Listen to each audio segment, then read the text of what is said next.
Good morning student. हमने exercise 1.1 complete कर लिया था। 1.2 का भी सोल्यूशन आपको मिल गया होगा, लेकिन इसमें कुछ जो डिफिकल्ट क्वेश्चन है उसको हम आके देख लेते हैं। जैसे पहला क्या है, इसमें फंडामेंटल थ्योरम ऑफ अर्थमेटिक। हम आपको फंडामेंटल थ्योरम ऑफ अर्थमेटिक की डिफिनेशन लर्न करने के लिए बोला था, आप लोग लर्न कर चुके होंगे।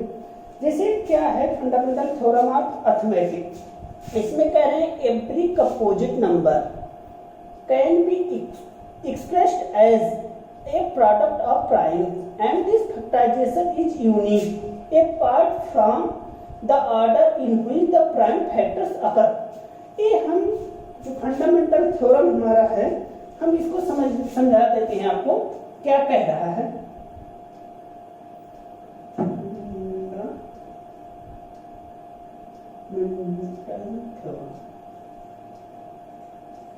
फंडामेंटल थ्योरम कह रहा है कोई भी कंपोजिट नंबर हो, उसका जो भी फैक्टर होता है प्राइम नंबर होता है और वो यूनिक होता है। प्राइम नंबर किसे कहते हैं? जैसे आप जानते हैं प्राइम नंबर ऐसा नंबर होता है जो इटसेल्फ और वन के अतिरिक्त किसी से भी डिविजिबल नहीं होता है। जिन नंबर में ऐसा क्वालिटी पाया जाता है उन्हें क्या कहते हैं? प्राइम नंबर्स कहते हैं। जैसे थ्री या तो यह इटसेल्फ खुद से डिविजिबल है या तो वन से, इसके अलावा किसी से डिविजिबल नहीं है, इसलिए 3 क्या है हमारा? 3 प्राइम नंबर है। इसी प्रकार 5 देखिए, 5 या तो खुद से डिविजिबल है या तो वन से। ऐसे नंबर जो खुद से और वन के अतिरिक्त किसी से डिविजिबल ना हो, ऐसे नंबर को प्राइम नंबर्स कहते हैं। 3, 5, 7, 9 डिविजिबल हो जाएगा 3 से, इसलिए 9 प्राइम नंबर्स नहीं है। 11 सो ऑन, ऐसे जो नंबर्स हैं इन्हें क्या कहते हैं? प्राइम नंबर्स कहते हैं। तो आपको प्राइम नंबर्स समझ में आ गया। अब हम फंडामेंटल थ्योरम बता रहे हैं कोई भी कंपोजिट नंबर। कंपोजिट नंबर मतलब कोई भी नंबर, इस यूनिवर्स में जितने भी नंबर्स होते हैं सब कंपोजिट नंबर्स होते हैं। जैसे मान लो 36 लिए, अब ये कह रहे हैं ऐसे कंपोजिट नंबर को हम किसमें फैक्टराइज कर सकते हैं? प्राइम नंबर्स में। और जो प्राइम नंबर फैक्टर करेंगे वो यूनिक होंगे। जैसे अब इसका फैक्टर क्या होगा? 3 इंटू 3 इंटू 2 इंटू 2, यही इसका फैक्टर होगा। देखिए 3 3 जा 9, 9 2 जा 18, 18 2 जा 36, इसका फैक्टर हो गया है ना 3। और 3 क्या है? प्राइम नंबर्स हैं। अब 3 को किसी में डिविजिबल कर सकते हैं, किसी में फैक्टर कर सकते हैं। 3 को 3 का फैक्टर होगा? नहीं होगा, क्योंकि ये प्राइम नंबर हो जाएगा। प्राइम नंबर का फैक्टर नहीं होता है। तो 3 2 भी प्राइम नंबर्स हैं, 2 का किसी में फैक्टर होगा? नहीं होगा। तो हम क्या, जो थ्योरम यही बताया था कि किसी भी कंपोजिट नंबर को हम प्राइम फैक्टर के रूप में लिख सकते हैं, और जो प्राइम फैक्टर होगा वो यूनिक होगा। 3 के अलावा भी और इसमें हो सकता है? नहीं हो सकता है। तो यही हमारा फंडामेंटल थ्योरम था, और इसका बहुत ही महत्वपूर्ण इंपॉर्टेंस है इस चैप्टर में। अब इसके बाद एक क्वेश्चन आपको, इसके बाद सारे क्वेश्चन कर लेना चाहिए, क्योंकि सब में फैक्टर करना है। हम आपको सॉल्यूशन दे भी चुके हैं। हमको नहीं लगता कि 1.2 में कोई भी परेशानी आपको होनी चाहिए। अब इसके बाद हमको क्वेश्चन नंबर 5 देख लेते हैं। 5 क्वेश्चन थोड़ा डिफिकल्ट है, यही देख लेते हैं। क्वेश्चन नंबर 5 कह रहे हैं चेक वेदर 6 की power n can and with the digit 0 for any natural numbers. अब इसको पहले समझो कह क्या रहा है। कह रहे हैं 6 की पावर n, 6 की पावर n है। अब इस 6 की पावर n में n ऐसा कोई नंबर है जब इसका मल्टीपल करेंगे तो हमारा लास्ट में 0 आ जाए। मतलब जैसे n इक्वल टू कह रहे हैं कुछ नंबर ऐसा हमको फाइंड करो कि इसकी वैल्यू रखने पर जो 6 का मल्टीप्लाई करें तो 0 आ जाए। जैसे n इक्वल टू मान लो 2 रखेंगे तो 6 की पावर 2, 6 इंटू 6 36, 0 आया। यही लास्ट में कह रहे हैं ऐसा कोई नंबर हो कि लास्ट में 0 आ जाए। आइए हम देखते हैं कैसे करने पे 0 आएगा कि नहीं आएगा।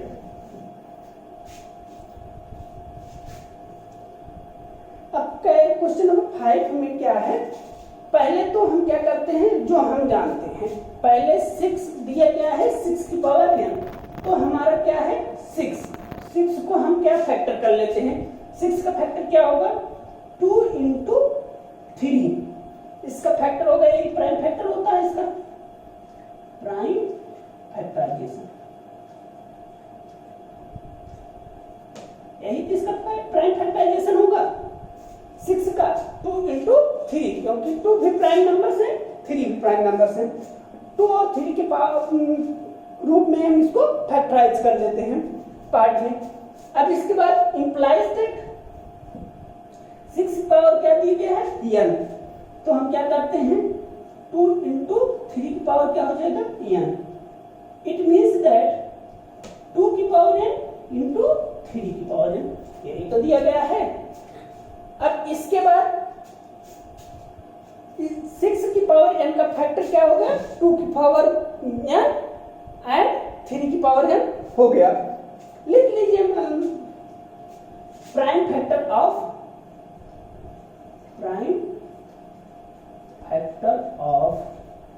6 पावर n is 2 की पावर n एंड 3 की पावर n। क्या क्या इसके प्राइम फैक्टर हो गए 2 की पावर n एंड 3 की पावर n। अब एक चीज आप और देखिए, अगर हमको कहीं भी 0 लाना है तो क्या करना है, 0 कैसे आएगा 5 को 2 से मल्टीप्लाई करेंगे तभी तो 0 आ गया।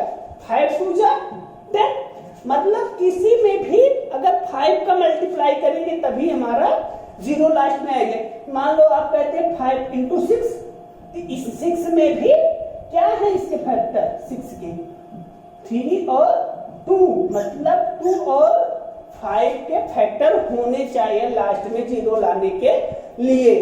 जब तक 5 और 2 का मल्टीप्लाई नहीं करेंगे तब तक हमारे लास्ट में 0 कभी भी नहीं आ सकता, क्योंकि 5 टू द 10 होता है 10 या 20 जो भी होगा जिसमें लास्ट में 0 आएगा उसका मल्टीप्लाई 5 जरूर होगा, उसके प्राइम फैक्टर 5 मस्ट है होना। इसलिए आप इसको लिख दीजिए बट एट द एंड, यही तो पूछा है, लिख दीजिए बट एट द एंड, मतलब लास्ट में 0 आने के लिए, फॉर 0 के लिए, for 0 but at the end for 0 will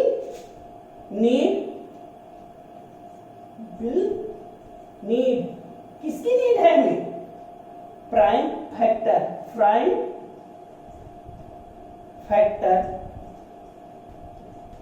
किनके प्राइम फैक्टर का 5 पावर n एंड 2 की पावर n, किसकी नीड होगी। अभी हमने आपको बताया ना कि जब तक 5 और 2 का मल्टीप्लाई नहीं करें तब तक लास्ट में 0 नहीं आना है। तो हम वही लिख दिए but at the end, last में 0 लाने के लिए विल नीड, हमें नीड है बी विल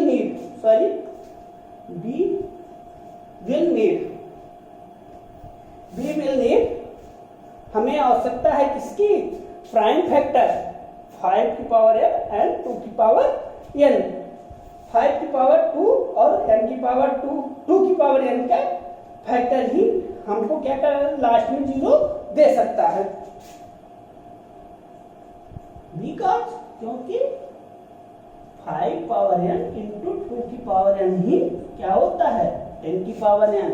लास्ट में 0 तभी आएगा जब हम 5 और 2 का मल्टीप्लाई करेंगे। अब इसके बाद हम फंडामेंटल थ्योरम जानते हैं, bye fundamental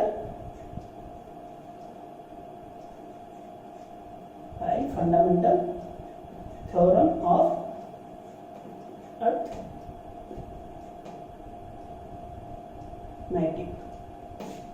bye fundamental theorem of arithmetics. Arithmetic के फंडामेंटल थ्योरम से 6 पावर n को कैसे एक्सप्रेस कर सकते हैं? 6 power n can be expressed as represented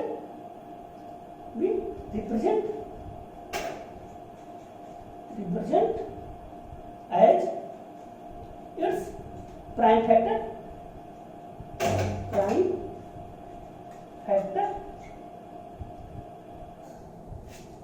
2 की n into 3 की n, जो ऊपर हम दिखाए हैं।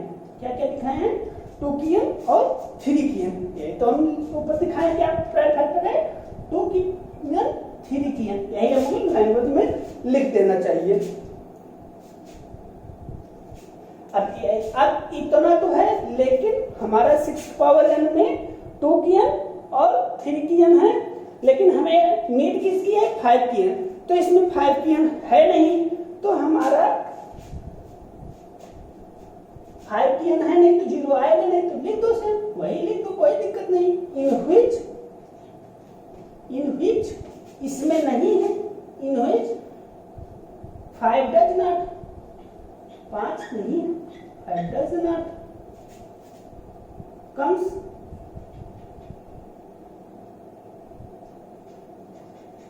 comes as the prime factor,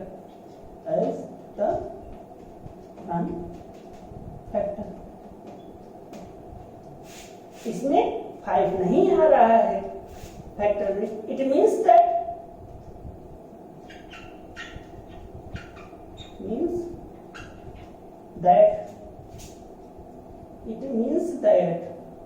for